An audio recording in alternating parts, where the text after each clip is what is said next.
Mopresidente Cyril Ramaphosa o re kopano ya bona e ne e loketse hore e be gale e tshwerwe empa sitiswa ke sewa sa COVID-19.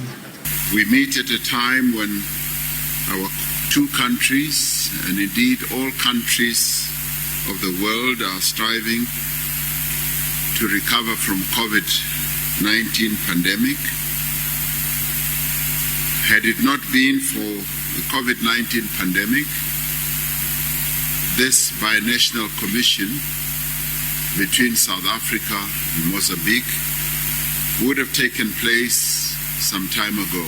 Mopresidente o re o kgotsofaletse tshebedisano le kgwebisano e ntle pakeng tsa Afrika Borwa le Mozambique. Ntlheng e nngwe e hlokolotsi ka hara lebatowa la SADC, Afrika Borwa e boetse e entse boitlamo ba ho thusa Mozambique ho fedisa ditlhaselo tsa Cabo Delgado. Ha jwale Mopresidente Ramaphosa ke modulasetulo wa SADC ya ikarabellang ho tsa sesole, dipolotiki le tshebedisano ho tsa tshireletso. Le tona la sesole Thandi Modise le re Sandaf e etsa mosebetsi o tswileng Cabo Delgado.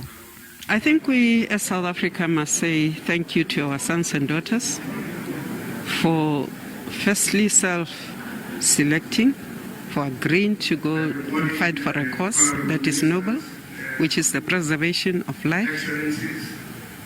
It is important for us always to know that one country, one neighbor's weakness affects all of us. Mopresidente Ramaphosa o re dinaha tsena tse pedi di ikemiseditse ho ntlafatsa maqhama kgwebisano ya tsa energy. Energy security is vital to economic growth in our respective countries, and we look forward to significant progress towards securing and sustaining our energy needs. Taba engwe e ka sehlohlolong kontinenteng ena, Mopresidente Ramaphosa lo mphato wa hae, Mopresidente Nyusi, ba bontshitse ngongoro e kgolo mabapi le diketsahalo tse bonahalang di atile tsa ho nkwa ha mebuso ka dikgoka Afrika Bophirima. Pretoria e tshehetsa Maputo boikitong ba yona ba setulo se seng sa moshwelella lekgotleng la tshireletso la Matjhaba a Kopaneng ka 2022 ho ya ho 2023.